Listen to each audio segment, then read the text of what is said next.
Good evening, generals, and welcome to a new episode of Men Around the Fuhrer.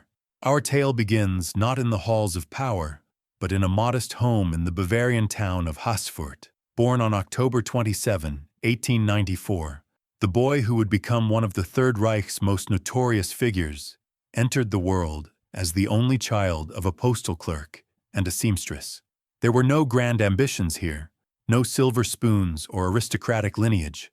Just a working-class family trying to make ends meet in the Kingdom of Bavaria. But fate has a strange way of taking the children of ordinary people and placing them at the center of history's darkest chapters. The young boy attended the local Volksschule and later the gymnasium in nearby Schweinfurt. His path seemed set for a simple, unremarkable life. Then, in 1909, when he was just 15 years old, everything changed. His mother fell ill. The family needed money. School became a luxury they could no longer afford. So the boy made a decision that would shape the rest of his life. He left everything familiar behind and went to sea. At 15, he signed on as a cabin boy aboard a Norwegian three-masted schooner. Can you imagine it? A teenage boy from landlocked Bavaria, suddenly thrust into the world of sailors and storms, of foreign ports and endless horizons. He worked on Norwegian vessels, Swedish ships, and eventually German cargo ships, sailing around the world and rising through the ranks to become a Vollmatros, an able seaman.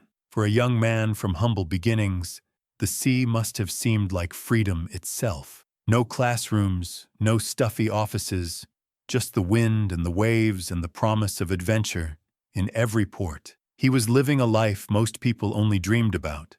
And by all accounts, he loved it. Years later, even after everything that happened, he would still speak fondly of his sailor's life, of the independence and simplicity it offered. But then came August 1914, and with it, the First World War.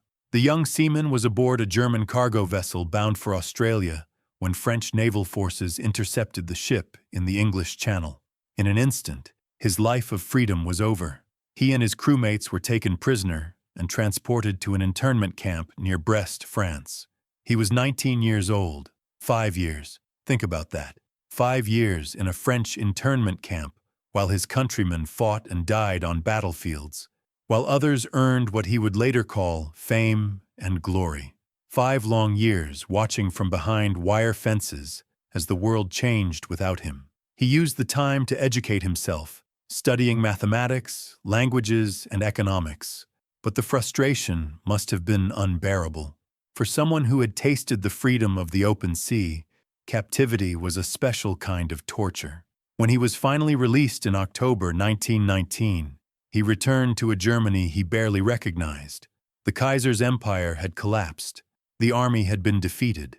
The Treaty of Versailles had humiliated the nation he loved. And he, who had spent the war as a helpless prisoner, now felt that stain of inaction like a brand on his soul. While others had fought, he had been idle. The resentment burned. He found work in a ball-bearing factory in Schweinfurt, learning the trade of locksmith and toolmaker. It was honest work, but it must have felt like a cage for someone who had sailed the world. He studied engineering in Ilmenau from 1922 to 23. But the real change was happening in his heart, in his politics. The humiliation of Versailles, the chaos of the Weimar Republic, the economic devastation, all of it fed a growing radicalism. He joined the anti-Semitic German People's Protection and Defense League. He threw himself into right-wing politics with the fervor of a convert. And then, in January 1923, he took the step that would define his future. He became member number 1,395 of the National Socialist German Workers' Party, the Nazi Party. In the small industrial town of Ilmenau, he helped co-found a local Nazi group and became its leader. He joined the SA, the party's brown-shirted street fighters. He was making up for lost time, proving his commitment, erasing that stain of wartime inaction. And when Adolf Hitler launched his beer hall putsch in Munich on November 9, 1923, the former sailor was ready with his own plan. He organized what he called a march on Berlin with about 80 followers. It was meant to coincide with Hitler's coup in Munich. But before they could even begin, He and 22 of his men were arrested in Coburg. The march never happened. The putsch failed. The party was banned, but the fire had been lit. Even with the party officially dissolved, he refused to give up. He established a right-wing organization called Bund Teja. He founded an SA front organization in Thuringia. He gave speeches. He published a small newspaper that would eventually merge with another to become Der National Socialist, the official Nazi paper in Thuringia. In 1924, he married Elisabeth Wetzel. They would have 10 children together, a large family by any standard. When the ban on the Nazi Party was lifted in 1925, he was among the first to rejoin. He became the business manager for the party in Thuringia, working under the regional leader, or Gauleiter. He was climbing, networking, proving himself indispensable, and in February 1927, his moment arrived. He was appointed deputy Gauleiter and head of personnel issues. By September of that same year, he had maneuvered himself into the top position. He became Gauleiter of Thuringia. For the next 18 years, until the very end of the Third Reich, he would hold that position. Thuringia became his kingdom, his power base, but he was not content with just regional authority. In December 1929, he was elected to the Thuringian state legislature as one of 6 Nazi deputies. The party held the balance of power, and in January 1930, history was made. A coalition government was formed that included Nazi ministers for the first time anywhere in Germany. Thuringia led the way into the darkness. By July 1932, after the Nazis captured over 42% of the vote, he became the leading minister of state and interior minister of Thuringia. He controlled the police, the security apparatus, everything. When Hitler became Chancellor of Germany on January 30, 1933, the transformation was complete. In May, he was appointed Reichsstatthalter, Reich Governor of Thuringia. He was elected to the Reichstag. He received honorary ranks of Obergruppenführer in both the SA and the SS. He transformed Thuringia into what Nazi propaganda called a Trutzgau, a model region, a fortress of National Socialist ideals.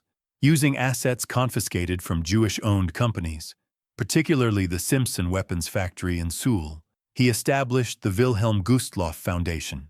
The foundation expanded his influence into heavy industry and the defense sector. A factory in Weimar bore his name. He oversaw the construction of the Gau Forum in central Weimar, a massive architectural complex meant to showcase Nazi power.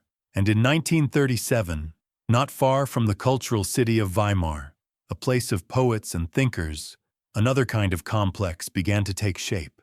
Buchenwald concentration camp. The factory that bore his name would later use forced laborers and concentration camp inmates by the thousands. But this was still early days. The worst was yet to come. When war broke out in September 1939, the former seaman desperately wanted military service. He wanted action, glory, redemption for those lost years in the French camp. He reportedly even tried to stow away on a submarine commanded by Admiral Karl Dönitz. He was discovered immediately. Hitler had other plans for him. As Reich Defense Commissar, he was to stay behind and organize the home front. For 2.5 years, he managed regional defense in Thuringia and Military District 9. It was important work, but it wasn't the front lines. It wasn't the kind of service that would earn the recognition he craved. Then, on March 21, 1942, everything changed. Adolf Hitler issued a decree that would make this provincial Gauleiter one of the most powerful and most hated men in the entire Reich. He was appointed General Plenipotentiary for labor deployment. The official title was bland, bureaucratic. The reality was anything but. Germany was losing men to the war faster than it could replace them. The factories needed workers. The mines needed workers. The farms needed workers. The entire war machine was running out of fuel, and that fuel was human labor. The man from Haßfurt was given extraordinary powers to solve this problem. He reported directly to Hermann Göring's 4-year plan office, but his authority extended everywhere, even over military authorities in occupied territories. His task was simple to state but monstrous in execution. Find workers, millions of them. Bring them to Germany. Keep the war machine running at any cost. And find them he did. Within a few months of taking office, he had governing authorities in occupied territories issue decrees establishing compulsory labor service in Germany. Voluntary recruitment, he quickly discovered, was insufficient. People in conquered nations, surprisingly, did not want to work for their conquerors. So voluntary became compulsory. Compulsory became forced. Forced became brutal. His commissioners, backed by police and military authorities, scoured occupied Europe for workers. They focused particularly on the eastern territories, Poland and the Soviet Union, where the methods used were especially harsh. The Wehrmacht itself was used to press gang civilians. Most were taken by force. Young men, women, even children as young as 15, were rounded up and shipped to the Reich. He traveled constantly through the occupied territories, supervising the recruitment operations, demanding quotas be met. At a conference in August 1942 with Hitler and Albert Speer, the armaments minister, it was agreed that he should bring laborers by force from occupied territories when necessary. Speer needed workers for his factories. The former sailor would provide them. No questions asked about methods. The scale was staggering. By March 1944, in a statement that would be used against him at his trial, he admitted that of 5 million foreign workers brought to Germany, only around 200,000 had come voluntarily. 200,000 out of 5 million. That means 4.8 million people were taken against their will. Think about that number. Nearly 5 million human beings forcibly uprooted from their homes, separated from their families, transported like cattle to work in German factories, mines, and farms. And those were just the civilian workers.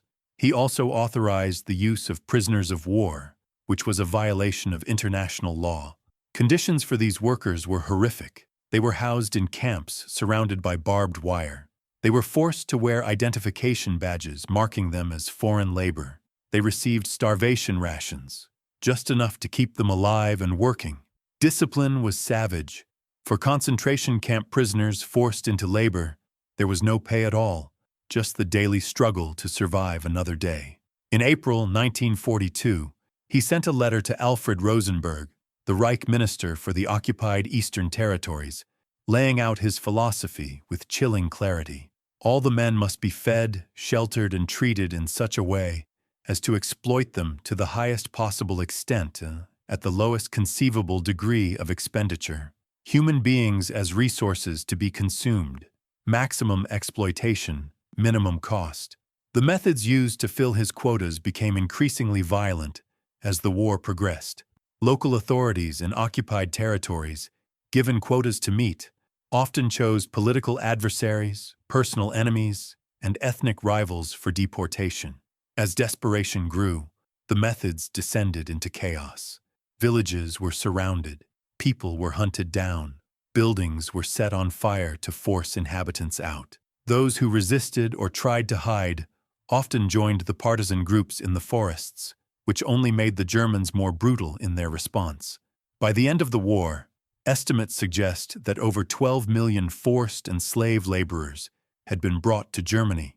Not all of this was his direct work, but he was the architect of the system, the man who made it policy, who demanded the quotas, who approved the methods. His commissioners reported to him. He knew what was happening. Documents introduced at his trial showed he was regularly informed about the brutal conditions workers endured. Meanwhile, back in his beloved Thuringia, he continued to expand his power. In July 1944, he became Oberpresident of the government district of Erfurt. In September, he was named leader of the Volkssturm, the People's Militia, in his region. In October, on his 50th birthday, Hitler gave him a cash award of 250,000 Reichsmarks in recognition of his contributions to the Reich. But by then, the Reich was dying. The Allied armies were closing in from all sides. German cities were being reduced to rubble. The war was clearly lost. On April 10, 1945, the man who had declared Weimar a fortress city and called on his Volkssturm to resist the approaching Americans did something revealing. He fled. He abandoned his model region and his followers and fled south by car. On May 8th, Germany surrendered unconditionally. 4 days later, on May 12th, he was arrested in Salzburg by members of the U.S. Army Counterintelligence Corps. The former Gauleiter, the General Plenipotentiary for labor deployment, the man who had controlled the lives of millions, was now himself a prisoner. The wheel had come full circle. He was interned in interrogation centers, moved from Augsburg to Oberursel, and finally to Nuremberg. On November 20th, 1945, he stood before the International Military Tribunal as one of 24 major war criminals. The charges were grave: conspiracy to commit crimes against peace, planning and waging aggressive wars, war crimes, crimes against humanity. The trial lasted nearly a year. The evidence was overwhelming. Documents, testimony, statistics. 5 million people deported for slave labor under terrible conditions of cruelty and suffering. His own letters and directives were read into the record, his own words condemning him, but he defended himself. He claimed the labor program was nothing to do with exploitation, that it was simply an economic process for supplying labor. He denied that it was slave labor. He denied knowledge of deliberate mistreatment or extermination through work. His lawyer, Robert Servatius, tried a different approach. He portrayed his client as a representative of the working classes, an earnest and unpretentious party man committed to the collective good, a simple man doing a difficult job in difficult times.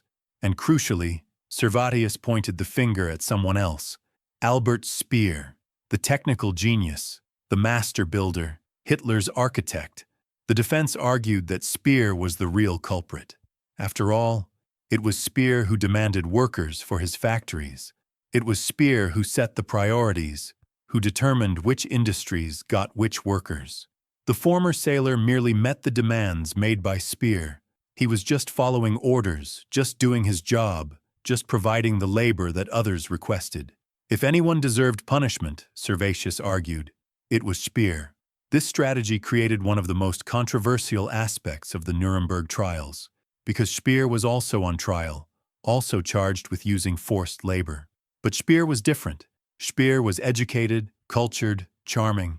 He admitted the regime's guilt and accepted moral responsibility. He impressed the judges. He expressed remorse.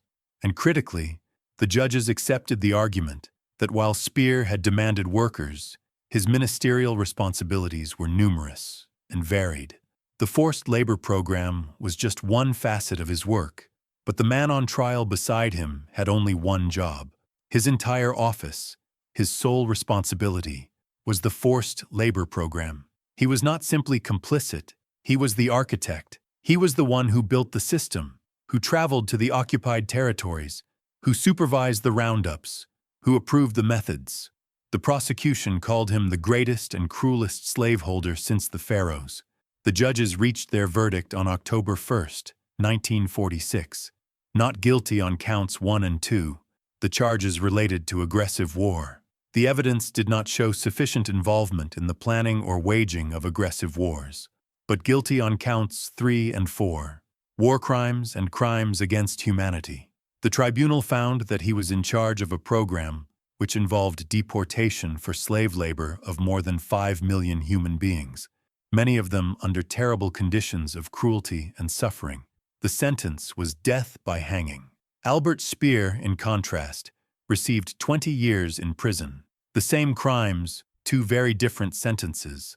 The controversy continues to this day. Many historians believe that Speer, who was arguably more culpable given his position in the hierarchy, manipulated the court with his charm and his tactical acceptance of general responsibility while denying specific knowledge. Meanwhile, the less sophisticated, less educated man, who had simply implemented what his superiors demanded, would pay with his life. He was devastated. In his cell, he wept. He wrote a biography attempting to justify his actions, showing no real remorse. He could not accept what he had become, could not see that his desperate attempt to prove himself, to make up for those lost years in the French camp, had led him to commit some of the war's most heinous crimes. On the morning of October 16th, 1946, just 11 days before his 52nd birthday, He was led to the execution chamber in Nuremberg prison. He received communion before his death.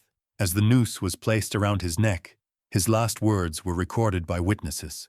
In German he said, "Ich sterbe unschuldig. Mein Urteil ist ungerecht. Gott beschütze Deutschland. Möge es leben und eines Tages wieder groß werden. Gott beschütze meine Familie. I die innocent. My sentence is unjust. God protect Germany. May it live and one day become great again. God protect my family." Then the floor dropped away. The boy from Haßfurt who went to sea at 15, who spent 5 years in a French internment camp, who climbed from modest beginnings to become one of the most powerful men in Nazi Germany, who oversaw the enslavement of millions, died at the end of a rope in the same prison that housed him during his trial. His body, along with those of the other executed men and the corpse of Hermann Göring, who had committed suicide hours earlier, was cremated. The ashes were scattered in the Isar River. No grave, no monument, nothing to mark that he had ever existed except the historical record of his crimes. The irony is inescapable. A man who spent his youth at sea, living freely, sailing the world, ended up enslaving millions. A man who suffered 5 years of captivity as a young prisoner of war went on to deprive millions of their freedom.